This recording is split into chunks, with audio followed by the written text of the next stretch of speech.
ഒരു നിസ്സാരക്കാരല്ല. പക്ഷെ പോകേണ്ടത് കോലത്തിൽ പോകണം. അവരെ സ്ത്രീകൾ ഇടകലരുന്നുണ്ടല്ലോ ഉസ്താദെ, അതിനോട് പറയണ്ട. നമ്മൾ പലവട്ടവും വാത് പറഞ്ഞിട്ടുള്ളതാണ്. ഇടകലരാൻ പാടില്ല, മാന്യമായ രീതിയിൽ പോകണം, മാന്യമായ വസ്ത്രം ധരിച്ചു പോകണം. സ്ത്രീകൾ പോയി നിൽക്കേണ്ട രീതിയുണ്ട്. അവർ ശരീരം മുഴുവനും മറക്കണം, ശരീരത്തിന്റെ നഗ്നതകൾ മുഴുവൻ മറച്ചിട്ട് വേണം പോകാൻ. ഇതൊക്കെ ഇസ്ലാമികമായ മാനമാണ്. അതങ്ങനെ തന്നെ ശ്രദ്ധിച്ചു അത് ശ്രദ്ധിച്ചു വെച്ചോ. പുരുഷന്മാരുമായിട്ട് ഇടകലരാൻ പാടില്ല. അതൊക്കെ വളരെ ഗൗരവത്തിൽ ശ്രദ്ധിക്കേണ്ട വിഷയമാണ്. വളരെ ഗൗരവത്തിൽ ശ്രദ്ധിക്കേണ്ട വിഷയം, നിസ്സാര വിഷയമല്ല. കാരണം എന്തുകൊണ്ട് ആ ഇടകലർച്ച കൊണ്ട് ഷെയ്ഖുകളുടെ മുന്നിലൊക്കെ വന്നിട്ട് ചില ആളുകൾ എന്നിട്ട് സെൽഫി, പള്ളി ഉൾപ്പെടെ സെൽഫി എടുത്ത് കിട്ടിട്ട് പോകുന്നവരുണ്ട്. പെണ്ണുങ്ങൾ ഉൾപ്പെടെ ദാമ്പത്യ വല്ലരിയിലേക്ക് കടന്നു വന്നിട്ട് ആദ്യത്തെ സെൽഫി ഷെയ്ഖുകളുടെ മുന്നിൽ നിന്ന് ആയിക്കോട്ടെ. പരിപാടി അതാ, രണ്ടുപേരും കൂടെ അവിടെ വന്നിട്ട് തിണ്ണെ കയറി എന്നിട്ട് ഉസ്താദിന്റെ റൂം തീർച്ചയായിട്ടും സെൽഫി എടുത്ത് വെക്കുക. ആ പരിപാടിയൊന്നും വേണ്ട. അതൊക്കെ അദബ് കേടാണ്, ഗുരുത്തക്കേടാണ്. അള്ളാഹു നമ്മളെ കാത്ത് രക്ഷിക്കട്ടെ. അവിടെ നമ്മൾ പൊതുവായിട്ടുള്ള ഒരു കാഴ്ചവസ്തുവായിട്ട് നിൽക്കാൻ പാടില്ല. അതോടുകൂടിയും ഗുരുത്വത്തോടുകൂടിയും ചെയ്താൽ ഇതിനൊക്കെ വബീതയാണ്. നമ്മളിപ്പോ ഈ വാതിന്റെ സദസ്സിലേക്ക് വന്നു. ഇവിടുന്ന് തിരിച്ചു പോകുമ്പോഴും വരുമ്പോഴും ഒക്കെ അന്യ സ്ത്രീകളുമായിട്ട് ഇടകലരാനാണ് നിന്റെ മനസ്സിന്റെ ഭാവമെങ്കിൽ നീയത്ത് തെറ്റിപ്പോയി. അവിടെ പോയ 10 പെണ്ണുങ്ങളെ കാണാം, റാഹത്താണ്, വെളിയിൽ നിന്നാ മതി, മാല മറക്കപ്പുറത്ത് നിന്നാ മതി എന്നുള്ള ലക്ഷ്യമാണ് നിന്റെ മനസ്സിലേക്ക്. നീയത്ത് തെറ്റി. അള്ളാഹു നമ്മളെ കാക്കട്ടെ. നല്ല നീയത്തിലാണ് പോകുന്നത് നിന്റെ അമല് എങ്കിൽ ഇൻഷാ അല്ലാഹു കബൂലാക്കും. നിസ്സാര കാര്യമല്ല ഇത്. ചെയ്താൽ വർണ്ണമായ പ്രതിഫലം, ചെയ്യേണ്ടതുപോലെ ചെയ്താൽ. നല്ല വസ്ത്രം ധരിച്ച് അത്തറൊക്കെ തേച്ച് കുളിച്ച് വൃത്തിയായി ശുദ്ധിയുള്ള സമയത്ത് സ്ത്രീകൾ റാഹത്തായ നിലയിലാണ് പോകുന്നത്. അന്യപുരുഷന്മാരൊന്നും ഇടകലരാതെയാണ് പോകുന്നത്. അത് തന്നെ മുസ്ലിം സ്ത്രീകൾ ഒന്നിലധികം ഉണ്ട് എങ്കിൽ, അല്ലെങ്കിൽ സ്വന്തം ഭർത്താവോ അല്ലെങ്കിൽ അതുപോലെ മഹറമായ ആളുകളോ ഉണ്ടെങ്കിൽ മാത്രമേ എവിടെയും യാത്ര അനുവദിക്കുന്നുള്ളൂ. ശുദ്ധ ഇസ്ലാം. അള്ളാഹു മനസ്സിലാക്കി അമൽ ചെയ്യാൻ തൗഫീഖ് നൽകട്ടെ. അള്ളാഹു തൗഫീഖ് നൽകട്ടെ. ലക്ഷ്യങ്ങൾ അള്ളാഹു നിറവേറ്റി തരട്ടെ. 4ാമത്തെ ഘട്ടത്തെ പറ്റി റസൂലുള്ളാഹി പറയുകയാണ്, ആലമുൽ ഹശ്റാണ്. ആലമുൽ ഹശ്റാണ്. ഞാൻ വേഗം നിർത്താം ഇൻഷാ അല്ലാഹ്. എനിക്കൊരു പ്രശ്നമുണ്ട്. വാദ് പറയാൻ തുടങ്ങിയാൽ പിന്നെ 4-5 മണിക്കൂറൊക്കെ അങ്ങ് പറയും. അങ്ങനെ ഒരു പ്രശ്നമുണ്ട്. അത് വലിയൊരു വിഷയമാണ്. എപ്പോഴും ചിന്തിക്കും കയറുമ്പോൾ അരമണിക്കൂർ പറഞ്ഞിട്ട് നിർത്തണമെന്ന്. താച്ചേമുക്കിൽ കണ്ടില്ലേ, വാല് പറഞ്ഞിട്ട് അവസാനം കഴിഞ്ഞപ്പോൾ 2:30. ഞാൻ വീട്ടിലെത്തിയപ്പോഴത്തേക്കും സുബൈ ബാങ്ക് വിളിച്ചു. നിങ്ങൾ പിന്നെ സുബൈ നിസ്കരിച്ചോന്നുള്ളത് അന്വേഷിക്കേണ്ടിയിരിക്കും. റൂപ്പിട്ടൊരു ഉറങ്ങി കാണും. അല്ലാഹു നമ്മളെ സാലിഹ്യങ്ങൾ ചേർക്കട്ടെ. നമുക്കൊരു 50 ആടിനെ കിട്ടണം. ആടിനെ കിട്ടിയിട്ട് ഇൻഷാ അല്ലാഹ് കുറച്ചുകൂടി വാല് പറയാൻ വേണം. ഒരു 50 ആട് പറഞ്ഞ് വേഗം അള്ളാഹു നമ്മളെ സ്വീകരിക്കട്ടെ. അടുത്ത വർഷത്തേക്കാണ്. ഒന്ന് വേഗം ഒന്ന് തുടങ്ങി വെച്ചാൽ അള്ളാഹു നമ്മളെ കബൂലാക്കട്ടെ. ആത്മാക്കളുടെ ലോകത്ത് വെച്ചുകൊണ്ട് അള്ളാഹു സുബ്ഹാനഹു വ തആല ആദം നബി അലൈഹിസ്സലാം മുതൽ നബിയുനാ റസൂലുള്ളാഹി സല്ലല്ലാഹു അലൈഹി വസല്ലമ തങ്ങൾ വരെയുള്ളതായ സർവ്വ മനുഷ്യരുടെയും ആത്മാക്കളെ അള്ളാഹു അവന്റെ തിരുഹളറത്തിൽ ഒരുമിച്ച് കൂട്ടിയത്രേ. ആ ആത്മാക്കളോടായി അള്ളാഹു ചോദിക്കുകയാണ്, ആ ആത്മാക്കളോട് ചില കരാറുകൾ ചെയ്യുകയാണ്. അലസ്തു ബിറബ്ബിക്കും, ഞാൻ നിങ്ങളുടെ രക്ഷിതാവല്ലയോ, ഞാൻ നിങ്ങളുടെ പരിപാലകനല്ലയോ? അല്ലാഹു സുബ്ഹാനഹു വ തആല ആത്മാക്കളോട് ചോദിക്കുകയാണ്. ഖാലൂ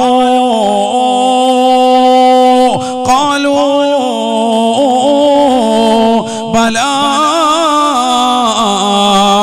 അൻത റബ്ബുനാ വൈലാഹുനാ. എല്ലാ ആത്മാക്കളും ഒന്നടങ്കം അള്ളാഹുവിനോട് പറയുകയാണ്, ശരിയാണ് അല്ലാഹ്, നീയാണ് ഞങ്ങളുടെ പരിപാലകൻ, നീയാണ് ഞങ്ങളുടെ സംരക്ഷകൻ അല്ലാഹ്, നീയാണ് ഞങ്ങളുടെ സർവാധിപതി റബ്ബേ, നീയാണ് ഞങ്ങളെ സൃഷ്ടിച്ചവൻ അല്ലാഹ്, നീയാണ് ഞങ്ങളെ പരിപാലിക്കുന്നത് അല്ലാഹ്. അൻത റബ്ബുനാ വ ഇലാഹുനാ, നീയാണ് ഞങ്ങളുടെ പരിപാലകൻ, നീയാണ് ഞങ്ങളുടെ സംരക്ഷകൻ എന്ന് എല്ലാവരും സമ്മതിച്ചു എന്ന് വിശുദ്ധമായ ഖുർആൻ. എന്ന് പറഞ്ഞാൽ നമ്മുടെ ശരീരം ഇല്ല, ബോഡിയില്ല, നമ്മുടെയൊക്കെ എന്ത് മാത്രമേ ഉള്ളൂ? റൂഹ്, ആത്മാവ് മാത്രം. നല്ല ചിന്ത കൊടുക്കും. ഇവിടെ തന്നെ ശ്രദ്ധിക്കണം. അങ്ങനെ ഒരു ലോകം നമുക്ക് കഴിഞ്ഞു പോയിട്ടുണ്ട് എന്ന് സയ്യിദുനാ റസൂലുള്ളാഹി. ഇരിക്കുന്ന എല്ലാവരുടെയും, ഇനി വരാനിരിക്കുന്നവരുടെയും, ഈ സദസ്സിൽ വരാത്തവരുടെയും, വിശ്വാസികളുടെയും അവിശ്വാസികളുടെയും നിരീശ്വരവാദികളുടെയും യുക്തിവാദികളുടെയും എല്ലാവരുടെയും ആത്മാവടെയുണ്ട്. ആദം നബി അലൈഹിസ്സലാം മുതൽ നബിയുനാ റസൂലുള്ളാഹി സ്വല്ലല്ലാഹു അലൈഹി വസല്ലം തങ്ങൾ വരെയുള്ള സർവ്വ പ്രവാചകന്മാരുണ്ട്. അവരുടെയൊക്കെ സമുദായക്കാരുമുണ്ട്.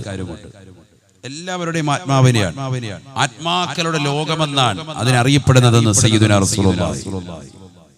അവിടെ എത്ര നാൾ ജീവിച്ചു? ഈ കരാറെടുത്തിട്ട് പറഞ്ഞു വിടല്ല, അവിടെ 1000 കൊല്ലക്കണക്കിന് വർഷം നമ്മൾ ജീവിച്ചു പോയിട്ടുണ്ടെന്ന് സയ്യിദുനാ റസൂലുള്ളാഹി. നമ്മുടെ ആത്മാവ് ജീവിച്ചു. നമ്മൾ പറയാറുണ്ടല്ലോ, എനിക്ക് മുമ്പൊരു ജീവിതം ഉണ്ടായിരുന്നെങ്കിൽ എന്ന് പറഞ്ഞ പോലെ നമ്മുടെ ഇത് 2ാം ഘട്ട ജീവിതമാണ് എന്ന് സയ്യിദുനാ റസൂലുള്ളാഹി. ഇപ്പോൾ നമ്മൾ ഈ വസിക്കുന്ന ഈ ലോകം ഇത് 2ാമത്തെ ഘട്ടമാണ്. മൊത്തം എത്ര ഘട്ടങ്ങളാണ്? 5 ഘട്ടങ്ങളാണ്. അതിലൊരു ഘട്ടമാണ് ഇപ്പോൾ പറഞ്ഞത്, ആലമുൽ അർവാഹ്. അതിലാണ് ഖുർആൻ ഓതിയത്. ഹദീസ് ഉണ്ട്, റസൂലുള്ളാഹി പറഞ്ഞിട്ടുണ്ട്. قال رسول الله صلى الله عليه وسلم الأرواح جنود مجندة فما تعارف منها ائتلفا وما تناكر منها يختلفا. നബിയുനാ റസൂലുള്ളാഹി സ്വല്ലല്ലാഹു അലൈഹി വസല്ലം തങ്ങൾ പറയുകയാണ്, ആത്മാക്കൾ വ്യത്യസ്ത കോലമാണ്, രൂപമാണ്. ആത്മാക്കൾ വിഭിന്നമാണ്. ഫമാ തആറഫ മിൻഹാ ഇഖ്തലഫാ. ആത്മാക്കളുടെ ലോകമാകുന്ന 1ാം ഘട്ട ജീവിതത്തിൽ വെച്ചുകൊണ്ട് പരസ്പരം കണ്ടുമുട്ടിയ ആത്മാക്കളുണ്ടോ? ഇഖ്തലഫാ. ആ ആത്മാക്കൾ ഈ ദുനിയാവിൽ ഭൗതികമായ ശരീരത്തോടുകൂടി പരസ്പരം കണ്ടുമുട്ടുകയും സംവദിക്കുകയും ചെയ്യുമെന്ന് നബിയുനാ റസൂലുള്ളാഹി. വമാ തനാകറ മിൻഹാ യഖ്തലഫാ.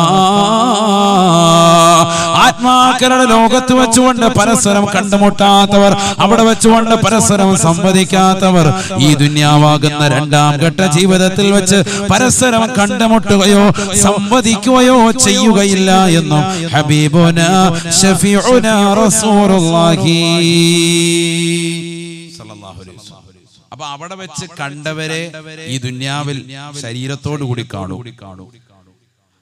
1ാം ഘട്ട ജീവിതമാകുന്ന ആലമുൽ അർവാഹിൽ ആത്മാക്കളുടെ ലോകത്ത് വെച്ചുകൊണ്ട് കാണാത്തവർക്ക് ഈ ദുനിയാവിൽ ഒരിക്കലും കാണാൻ പറ്റൂല. മഷിയിട്ട് നോക്കിയാലും കാണൂല. അതാണ് റസൂലുള്ളാഹി പറഞ്ഞത് സല്ലല്ലാഹു അലൈഹി വസല്ലം. അപ്പൊ അങ്ങനെ ഒരു ലോകമുണ്ടായിരുന്നു എന്ന് വിശ്വസിച്ചേ പറ്റൂ, അവിശ്വസിക്കാൻ പാടില്ല. കാരണം മുഅ്മിൻ മുത്തഖി എന്ന് പറഞ്ഞാൽ തന്നെ അദൃശ്യങ്ങളെ കൊണ്ട് വിശ്വസിക്കുന്നവനാണല്ലോ, അവനെ മുത്തഖി എന്ന് പറയുള്ളൂ. അങ്ങനെയാണ് സൂറത്തുൽ ബഖറ അല്ലാഹു നമ്മെ പരിചയപ്പെടുത്തിയത്, അല്ലേ?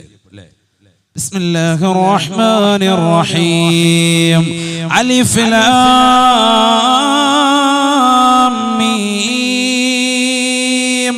അലിഫ് ലാം മീം. ذلك الكتاب لا ريب فيه هدى للمتقين الذين يؤمنون بالغيب. الذين يؤمنون بالغيب ويقيمون الصلاة ومما رزقناهم ينفقون. الذين يؤمنون بالغيب. അദൃശ്യ ലോകത്തെ കൊണ്ട് വിശ്വസിക്കുന്നവൻ അവനാണ് മുത്തഖി. അല്ലാഹു കൂട്ടത്തിൽ നമ്മൾ ഉൾപ്പെടുത്തട്ടെ. അപ്പൊ നമ്മളിൽ തഖ്വയുണ്ടാകണമെങ്കിൽ നമ്മൾ ഇത് വിശ്വസിച്ചേ പറ്റൂ. ഇങ്ങനെ ഒരു ലോകമുണ്ടായിരുന്നു, ആത്മാക്കളുടെ ലോകമുണ്ടായിരുന്നു. ഒരുപക്ഷെ ആദ്യമായിട്ടായിരിക്കാം നീ ജനിച്ചിട്ട് കേൾക്കുന്നത്, എന്നാലും വിശ്വസിച്ചേ പറ്റൂ.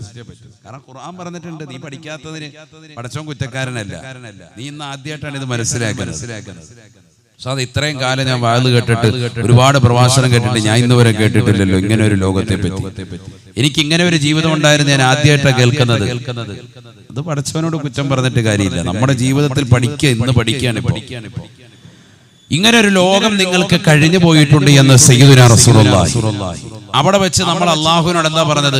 അള്ളാഹുവേ, നീയാണ് റബ്ബ്, നീയാണ് പരിപാലകൻ എന്ന് അംഗീകരിച്ചിട്ടാണ് ഉമ്മയുടെ ഗർഭാശയത്തിൽ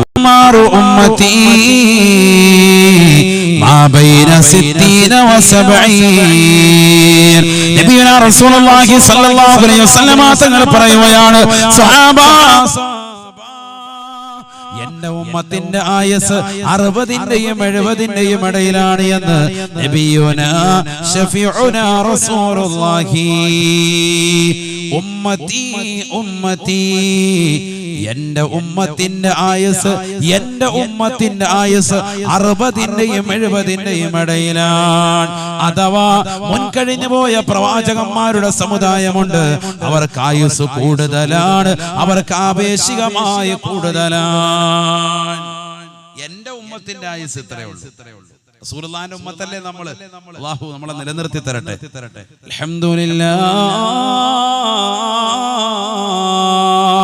അല്ലദീ ജഅലനാ മിൻ ഉമ്മത്തി മുഹമ്മദിൻ സല്ലല്ലാഹു അലൈഹി വസല്ലം. റസൂലുള്ളാഹിന്റെ ഉമ്മത്താക്കിയ അല്ലാഹുവേ, നിനക്കാണ് അഖില സ്തുതിയും അല്ലാഹ്, നിനക്കാണ് സർവസ്തുതിയും അല്ലാഹ്.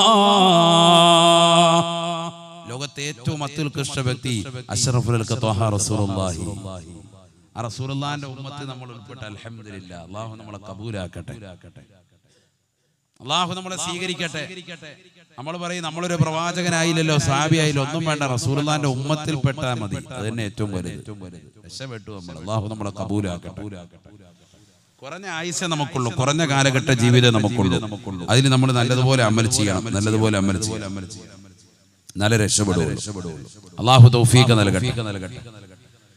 നബിയുനാ റസൂലുള്ളാഹി സ്വല്ലല്ലാഹു അലൈഹി വസല്ലമ തങ്ങൾ പറയുകയാണ്, ഈ ദുനിയാവാകുന്ന രണ്ടാമത്തെ ഘട്ട ജീവിതത്തെ കുറിച്ച് അല്ലാഹുവിന്റെ റസൂൽ പറയുന്നു, സഹാബ, അദ്ദുനിയാ മസ്റഅത്തുൽ ആഖിറ. ഈ ദുനിയാവ് ആഖിറത്തിലേക്കുള്ള കൃഷിയിടമാണ്. ഈ ദുനിയാവിൽ അമൽ ചെയ്യണേ, അമൽ ചെയ്യണേ. ഇവിടെ പണിയെടുക്കണം, ഇവിടെ വെറുതെ നിന്നാ പോരാ, ഇവിടെ നല്ല അമൽ ചെയ്യണം. അല്ലാഹു തൗഫീഖ് തരട്ടെ. ഏതാ അമല്? നിസ്കാരം അമലാൻ, നോമ്പ് അമലാൻ, സക്കാത്ത് കൊടുത്തുവിട്ടൽ അമലാൻ, ഹജ്ജും ഉംറയും അമലാൻ. എന്ത് സ്വതക്ക നൽകുന്നു അതൊക്കെ തന്നെതാകുന്ന അമലാണ്. പാവങ്ങളുടെ കണ്ണീരൊപ്പുന്നത്, നിരാലംബര കവലമമാകുന്നത്, വിധവകൾ കത്താണിയായി വരയ്ക്കുന്നത്, സാമ്പത്തികമായ സഹായം, ധനസഹായം, നാട്ടിലുള്ള പട്ടിണി പാവങ്ങൾക്ക് കൊടുക്കുന്നത്, സ്ത്രീധനം എന്ന മഹാവിപത്തിന്റെ പേരിൽ കണ്ണീര് കുടിക്കുന്ന ജനതയ്ക്ക് മാന്യമായ രീതിയിൽ സംഭാവന നൽകി അവരെ ഹൈറായ ഇണയെ കണ്ടെത്തിക്കൊണ്ട് നീ കെട്ടിച്ചയക്കുന്നത് ഒക്കെ എല്ലാം നന്മയാണ്. ഇങ്ങനെ ഈ ദുനിയാവിൽ നന്മയുടെ കൃഷിയിടമായി മാറണം, നന്മ ധാരാളം ചെയ്യണം. അല്ലാഹു തൗഫീഖ് തരട്ടെ. എങ്കിലേ നീ രക്ഷപ്പെടുള്ളൂ, എങ്കിലേ രക്ഷപ്പെടുള്ളൂ. ആഖിറത്തിലുള്ള കൃഷിയിടമാണ് ദുനിയാവെന്ന സയ്യിദുനാ റസൂലുള്ളാഹി. തീർന്നില്ല. അല്ലാഹുവിന്റെ റസൂൽ സല്ലല്ലാഹു അലൈഹി വസല്ലം തങ്ങൾ പറയുന്നു, ഇനി ഇവിടുന്ന് ഒരു മൂന്നാമത്തെ ഘട്ടമുണ്ട്. മൂന്നാമത്തെ ഘട്ടം ഏതാണ്? ഖബറാണ്, ആലമുൽ ബർസഖ് ആണെന്ന് സയ്യിദുനാ റസൂലുള്ളാഹി. ഖബർ എന്ന് പറയുന്ന ലോകമാണ്. ഖബറിനെ കുറിച്ച് ഞാൻ പറയണ്ട, ഒരുപാട് പറഞ്ഞത് നിങ്ങൾ കേട്ടതാണ്, ധാരാളം പറഞ്ഞിട്ടുണ്ട്. ഞാൻ താച്ചിമൂക്കിലൊക്കെ വാത് പറഞ്ഞതാണ്, ഖബറിന്റെ അത്ഭുതങ്ങളെ കുറിച്ചൊക്കെ പറഞ്ഞിട്ടുള്ളതാണ്. ഞാൻ ഇതിലേക്ക് കൂടുതലായി പോകുന്നില്ല. ഖബർ ഭയങ്കര പേടിക്കേണ്ട ഒരു സംഗതി തന്നെയാണ്. റസൂലുള്ളാഹി തന്നെ പറഞ്ഞിട്ടുണ്ട്, ഖബർ ഒരു ലോകം തന്നെയാണ്, മരണം ഒരു ലോകമല്ല. കാരണം മരിച്ചു കഴിഞ്ഞാൽ വേഗം കൊണ്ടുപോയി എങ്ങോട്ടാ വെക്കുക? ഖബറിലേക്കുള്ളൂ. എല്ലാരും പറയും എനിക്കൊന്നും ഇല്ലേ, എന്നെ വിട്ടേച്ച് പോയെന്നൊക്കെ പറയും അല്ലേ. ഞാനെങ്ങനെ ജീവിക്കും എന്ന് പറഞ്ഞാൽ എന്താ? എനിക്ക് കുഴിമന്തി വാങ്ങിച്ചു തരുന്ന ആരാണ് ദാസായി എന്നായി പറഞ്ഞതിന്റെ അർത്ഥം. മനസ്സിലായില്ലേ? എന്റെ ഈ പെരുവയറ് നിറച്ചു തരുന്നത് ആരാണ് എന്നാണ് ചോദിക്കുന്നത്. ഞാനിനി അങ്ങനെ ജീവിക്കുമെന്ന് ചോദിക്കുന്നത് അത് കുറച്ചു നേരത്തേക്കേ ഉള്ളൂ. അത് കഴിയുമ്പോഴത്തേക്ക് കുഴിമന്തി കൊണ്ട് വെച്ചിട്ടുണ്ടെന്ന് പറഞ്ഞാൽ അപ്പൊ എഴുന്നേറ്റിരുന്ന് അടിക്കും. അതുവരെയുള്ള ഒരു കരച്ചിലേ ഉള്ളൂ, കുറച്ചു നേരത്തേക്കുള്ളൂ വിങ്ങല്. എന്നാ നിങ്ങൾ കരയാണ്, ശരി, എന്നാ ഇയാളെ ഇവിടെ തന്നെ വെച്ചേക്കാം, അടക്കുന്നില്ല എന്ന് പറഞ്ഞാലോ പൊന്നോ അപ്പൊ കൊണ്ട് അടക്കിയേക്കെന്ന് പറയും. മനസ്സിലായില്ലേ? അപ്പൊ ഇത് വെറുതെ ഒരു പെറുമ്പാക്കാണ്, സത്യത്തിൽ പെറുമ്പാക്കാണ്. അതുകൊണ്ട് ആരും ഇവിടെ പുറത്തു വെക്കൂല, വേഗം കൊണ്ട് ഖബറിൽ കൊണ്ടുപോയി വെക്കും. ഏത് വ്യക്തിയാണെങ്കിലും ഖബറാണ് ലോകം, ഖബർ ലോകമാണ്. കാരണം എന്തുകൊണ്ട്? ആദം നബി അലൈഹിസ്സലാം മുതൽ മരണപ്പെട്ടു പോയി ഖബറിൽ കിടക്കുന്ന ആളുകൾ എത്ര വർഷങ്ങളായിട്ട് ഖബറിനടിയിലാണ്, എത്ര വർഷങ്ങളായിട്ട് ഖബറിലാണ്. അവർ നാലാമത്തെ ഘട്ടത്തെ വെയിറ്റ് ചെയ്തുകൊണ്ട് കാത്തിരിക്കുക. സത്യത്തിൽ കാരണം അവര് വഫാത്തായിട്ട് കൊല്ലങ്ങളായി. നമ്മളും കൂടി ഈ ലോകത്തുനിന്ന് തീരണം, എന്നാലേ ഉള്ളൂ അടുത്ത ഘട്ടത്തിലേക്കുള്ള പ്രയാണം തുടങ്ങുള്ളൂ. അവര് 4ാമത്തെ ഘട്ടത്തിലേക്ക് പോയിട്ടില്ല. 3ാമത്തെ ഘട്ടം ഇപ്പോഴും ഇങ്ങനെ പ്രയാണം നടത്തിക്കൊണ്ടിരിക്കുക. റസൂലുള്ളാഹി സ്വല്ലല്ലാഹു അലൈഹി വസല്ലം തങ്ങൾ വഫാത്തായിട്ട് എത്ര വർഷമായി? 1300 ചില്ലറ വർഷമായി. ഹബീബായ റസൂലുള്ളാഹി സ്വല്ലല്ലാഹു 400 വർഷമായി റസൂലുള്ളാഹി ഈ ലോകത്തുനിന്ന് വിട പറഞ്ഞു പോയി. 1400 ചില്ലറ വർഷമായി. എന്നിട്ട് റസൂലുള്ളാഹി സ്വല്ലല്ലാഹു അലൈഹി വസല്ലം തങ്ങൾ ഖബറിൽ കിടക്കുക അല്ലേ? അടുത്തൊരു ലോകത്തിന് വേണ്ടി, അടുത്തൊരു ലോകത്തിന്റെ ഘട്ടം തുടങ്ങാൻ വേണ്ടി കാത്തു നിൽക്കുക. നമ്മുടെ വാപ്പ ഉമ്മ ഖബറിൽ കിടക്കുക എത്ര വർഷമായിട്ട്. അപ്പൊ ഓരോരുത്തർക്കും ഏറ്റക്കുറച്ചിലുണ്ടാകും, പക്ഷെ അതൊരു ലോകം തന്നെയാണ്. ഈ ദുനിയാവിലേക്ക് നോക്കുമ്പോൾ ദുനിയാവിനേക്കാൾ വലിയൊരു ലോകം തന്നെയാണ് ഖബർ. ഒറ്റയ്ക്ക് കഴിയേണ്ടതാണ് ഖബർ എന്ന് പറയുന്നത്. അതാണ് ആദ്യം മനസ്സിലാക്കുന്നത്. ദുനിയാവിൽ നമ്മുടെ കൂടെ ഒരുപാട് ആളുകളുണ്ട്. വാലിന് വേണ്ടി നിന്നെ കൂടെ കൂട്ടാൻ വേണ്ടി നിന്റെ കൂട്ടുകാരുണ്ട്, സഹോദരിമാരുണ്ട്. അതുപോലെ അല്ല ഖബർ എന്ന് പറഞ്ഞാൽ ഏകാന്ത ജീവിതമാണ്. قال رسول الله صلى الله عليه وسلم نبينا رسول الله صلى الله عليه وسلم തങ്ങളോടപ്പെടുത്തുകയാണ് ما رأيت منظرا قط إلا والقبر أفظع منه. നബിയുനാ റസൂലുള്ളാഹി സ്വല്ലല്ലാഹു അലൈഹി വസല്ലം തങ്ങളോടപ്പെടുത്തുകയാണ് ഞാൻ കണ്ടിട്ടുള്ളതിൽ വെച്ച് ഏറ്റവും മോശമായ സ്ഥലം സ്വഹാബ ഇല്ലാ വൽ ഖബറു അഫളഅ മിൻഹു.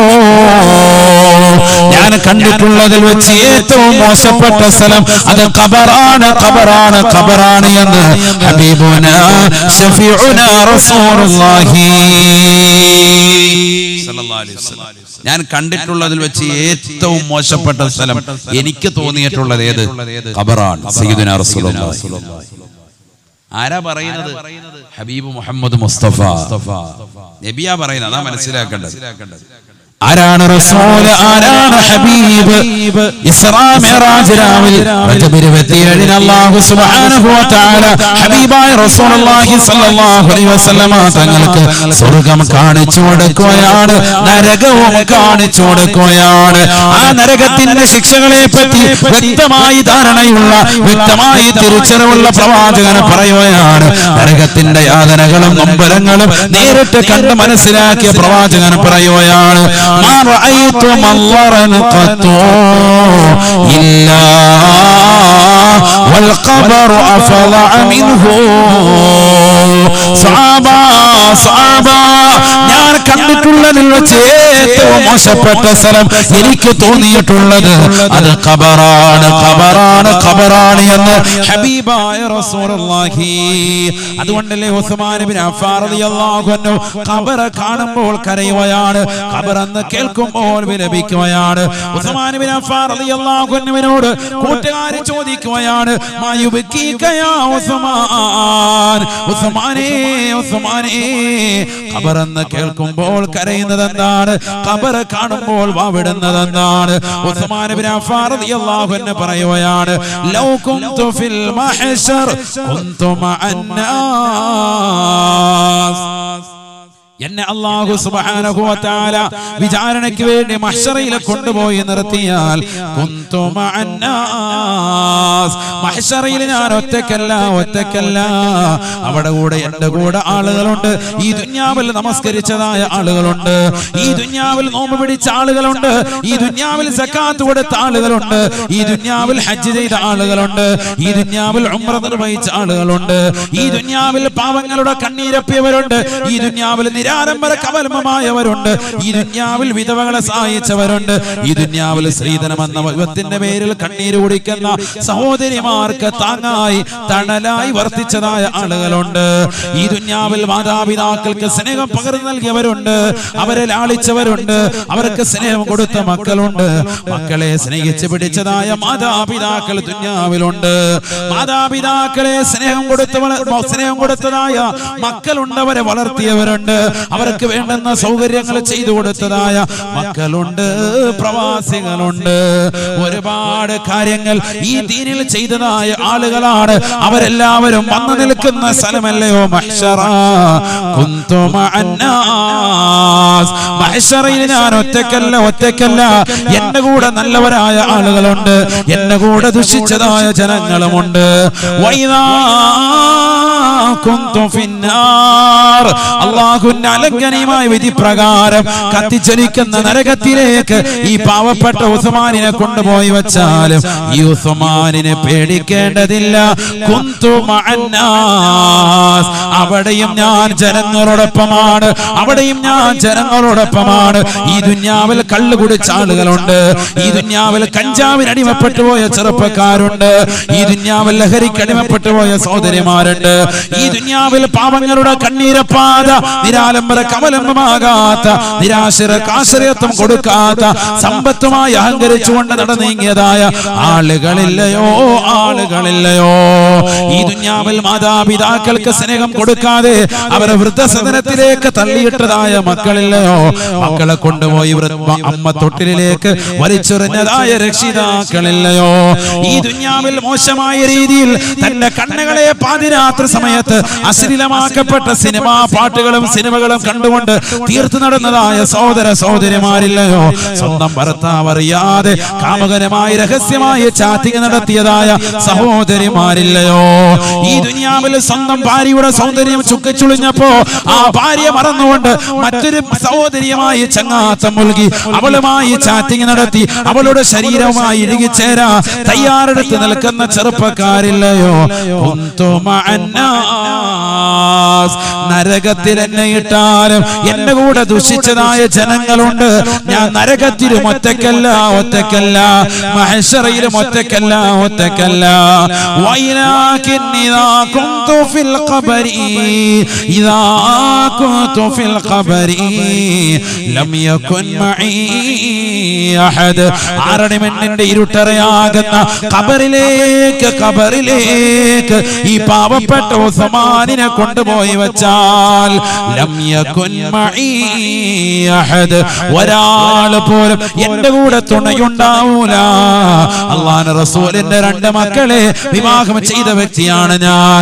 പക്ഷേ എന്റെ കൂടെ ഖബറിലേക്ക് ഞാൻ എന്റെ ജീവിതത്തിൽ ചെയ്ത അമലല്ലാതെ, ഞാൻ അനുഷ്ഠിച്ചു തീർത്തതാകുന്ന സുഹൃതങ്ങളല്ലാതെ ഖബറിൽ എന്റെ കൂടെ ഒരാൾ പോലും കടന്നു വരൂല. എന്റെ കൂടെ നല്ലവരില്ല, എന്റെ കൂടെ ദുഷിച്ച ജനങ്ങളില്ല. ഖബറിൽ ഞാൻ ഒറ്റക്കാണ്. അതുകൊണ്ടാണ് ഖബർ കേൾക്കുമ്പോ, ഖബർ കാണുമ്പോൾ ഞാൻ വാവിട്ട് കരയുന്നത് എന്ന് ഉസ്മാൻ ഇബ്നു അഫ്ഫാൻ റളിയല്ലാഹു അൻഹു. ഞാൻ കരയാനുള്ള കാരണം അതാണ്. ഖബർ ഒരു നിസ്സാരമല്ല എന്ന് ബഹുമാനപ്പെട്ടവർ ഓർമ്മപ്പെടുത്തും. ഫഇൻ തൻജു മിൻഹാ തൻജു മിൻ ദി അളീമതി വഇല്ലാ ഫഇന്നി ലാ യഖാലുക നാജിയാ. ഉസ്മാൻ ഇബ്നു അഫ്ഫാൻ റളിയല്ലാഹു അൻഹു ഓരോ വ്യക്തിയുടെ ഖബറിന്റെ സമീപത്ത് നിന്നുകൊണ്ട് ഖബറിൽ അടക്കുമ്പോ, അദ്ദേഹത്തെ ഖബറിലേക്ക് എടുത്തു വെക്കുമ്പോ ഖബറിൽ മൂടുകല്ല് വെച്ചിട്ട് എല്ലാവരും പിരിയുന്നതിന് മുമ്പായി ബഹുമാനപ്പെട്ടവരെ പാടുകയാണ്. ഫഇൻ തൻജു മിൻഹാ തൻജു മിൻ ദി അളീമതി വഇല്ലാ ഫഇന്നി ലാ യഖാലുക നാജിയാ. അല്ലയോ മനുഷ്യ, ഖബറിൽ കിടക്കുന്നതായ സഹോദര, ഏകാന്തരായി കിടക്കുന്ന സഹോദരി, ഈ ഖബറിൽ നിന്ന് നീ രക്ഷപ്പെട്ടിട്ടുണ്ട് എങ്കിൽ ഇനി അങ്ങോട്ടുള്ള ജീവിതം മുഴുവനും രക്ഷയാണ്. വഇല്ലാ ഫഇന്നി ലാ യഖാലുക നാജിയാ. ഈ ഖബർ നിനക്ക് ഇടുക്കമാണോ? ഈ ഖബർ നിനക്ക് ഞെരുക്കമാണോ? ഈ ഖബർ നിനക്ക് അദാബാണോ? ഇതിൽ മുങ്കർ നക്കീറിന്റെ ചോദ്യങ്ങൾക്ക് മറുപടി കൊടുക്കാൻ കഴിയാതെ വന്നുപോയോ? റഹ്മാൻ എന്ന മലക്ക് വന്നുകൊണ്ട് നന്മ തിന്മകളെ രേഖപ്പെടുത്താൻ പറയുമ്പോ ഉമനീര് വിരൽ മുക്കിക്കൊണ്ട് തിന്മകളാണ് നീ രേഖപ്പെടുത്തിയിട്ടുള്ളത് എങ്കിൽ നിന്നെ കുറിച്ച് രക്ഷപ്പെട്ടവനാണെന്ന് പറയാൻ ഈ ഉസ്മാനിനെ കൊണ്ട് സാധിക്കൂല എന്ന് ഉസ്മാൻ ഇബ്നു അഫ്ഫാൻ റളിയല്ലാഹു അൻഹു. നീ ഖബറിൽ നിന്ന് രക്ഷപ്പെട്ടാൽ, ഇതിന്റെ ചോദ്യോത്തരങ്ങളിൽ നിന്ന് രക്ഷപ്പെട്ടാൽ അല്ലാഹു നീ രക്ഷപ്പെട്ടു. അതല്ല ഈ ഖബർ നിനക്ക് ഇടുക്കമാണോ, ലാ യഖാലുക നാജിയ, നിന്നെ രക്ഷപ്പെട്ടവനാണെന്ന് പറയാൻ ഞാനില്ല എന്ന് ഉസ്മാൻ ഇബ്നു അഫ്ഫാൻ റളിയല്ലാഹു അൻഹു. കാരണം ഇനി അങ്ങോട്ടുള്ളത് അദാബാണ്, ബുദ്ധിമുട്ടാണ് എന്നാണ് ബഹുമാനപ്പെട്ടവർ പറയുന്നത്. ബക്കറ്റില്ലേ, ബക്കറ്റ് ഒന്നും ഉണ്ടെന്നോ. അല്ലാഹു നമ്മുടെ സ്വതക്കകളെ സ്വീകരിക്കുമാറാവട്ടെ. എല്ലാവരും നല്ലൊരു സ്വതക്ക. ബക്കറ്റുണ്ടോ?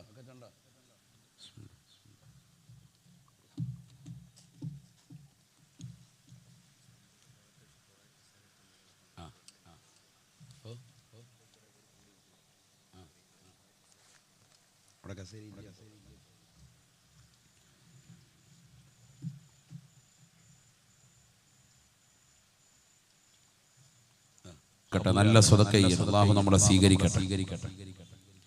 ആഫിയത്തുള്ള ദീർഘായുസ്സ് അല്ലാഹു നസീബാക്കുമാറാവട്ടെ. എല്ലാവിധ അപകടങ്ങളെ തൊട്ട്, ദുരിതങ്ങളെ തൊട്ട്, വിപത്തുകളെ തൊട്ട് അല്ലാഹു നമ്മേവരെയും കാത്തുരക്ഷിക്കട്ടെ. ഒന്നുകൂടി ഉറക്കാമീൻ. അല്ലാഹുവേ ഞങ്ങളെ നീ സ്വീകരിക്കണേ അല്ലാ, നീ ഖബൂലാക്കണേ അല്ലാ. വിഷമങ്ങളും പ്രയാസങ്ങളും മാറ്റി നൽകണേ അല്ലാ. അപകടങ്ങളെ തൊട്ട്, ദുരിതങ്ങളെ തൊട്ട്, വിപത്തുകളെ തൊട്ട്, കാലപത്തുകളെ തൊട്ട് നീ കാത്തിരക്ഷിക്കണേ അല്ലാ. പാരത്രിക ലോകത്ത് വിജയികളുടെ കൂട്ടത്തിൽ ഉൾപ്പെടുത്തണേ അല്ലാ. കണ്ണേറ് വെക്കുന്നവരുടെ കണ്ണേറിനെ തൊട്ട്, അസൂയാലുക്കളുടെ അസൂയ തൊട്ട്, മാരണം ചെയ്യുന്നവരുടെ മാരണത്തെ തൊട്ട് കാക്കണേ അല്ലാ.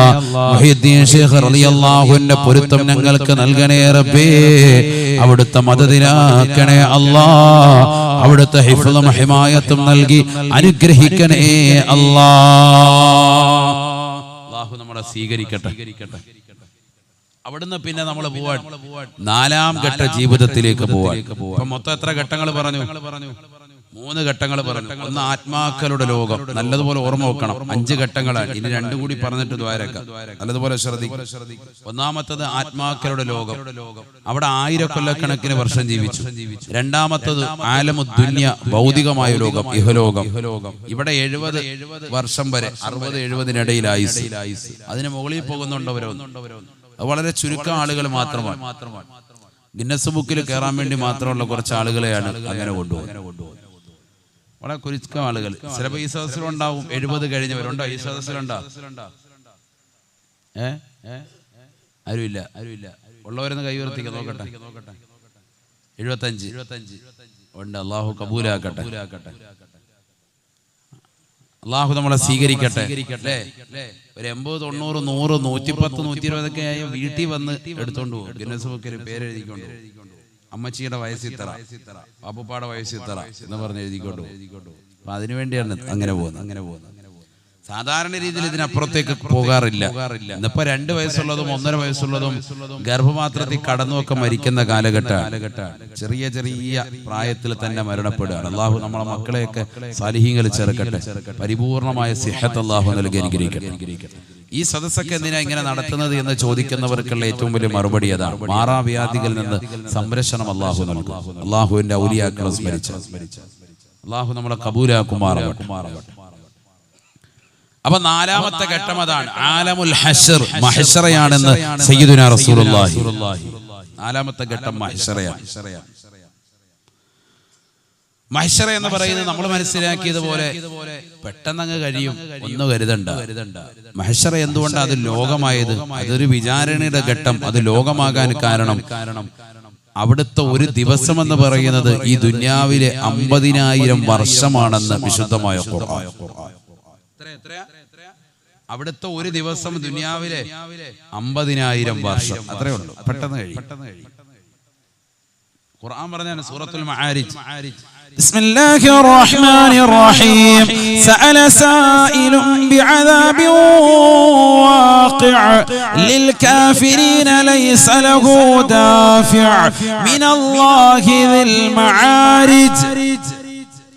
تعرج الملائكة والروح إليه في يوم كان مقداره 50,000 سنة فاصبر صبرا جميلا. في يوم കാന മിഖ്ദാറുഹു 50000 സന. ഖുർആൻ പറയാൻ അവിടുത്തെ ഒരു ദിവസം ദുനിയാവിലെ 50000 വർഷം. എത്ര നാളത്തെ വിചാരണ പറയാൻ അങ്ങോട്ട് ചെന്നത്? എത്ര നാളത്തെയാണ്? ആകെ 100 കൊല്ലം ജീവിച്ച്. അങ്ങനെ കരുതിക്ക് അത്ര ആയുസ്. അള്ളാഹു നമുക്ക് അവന്റെ ത്വാഅത്തിലായി ദീർഘായുസ്സ് നസീബാക്കട്ടെ. ഈ 100 വർഷത്തെ വിചാരണ പറയാനാണ് മഹ്ശറിൽ പോയി നിൽക്കുന്നത്. അവിടുത്തെ ഒരു ദിവസം 50000 വർഷം. നഊദു ബില്ലാഹ്. അള്ളാഹു നമ്മളെ കാക്കട്ടെ. ഓരോ ഘട്ടങ്ങൾ നമ്മൾ മനസ്സിലാക്കണം. ഇത് നിസ്സാരമല്ല. ഇവിടെ ദുനിയാവിൽ നീ കളിച്ചും രസിച്ചൊക്കെ പോകുമ്പോ നീ മനസ്സിലാക്കി നീ മഹ്ശറിൽ പോകാനുള്ളവനാണ്, വിചാരണ നേരിടേണ്ടവനാണ്. എന്താണ് മഹ്ശറ? ചെറുതല്ല.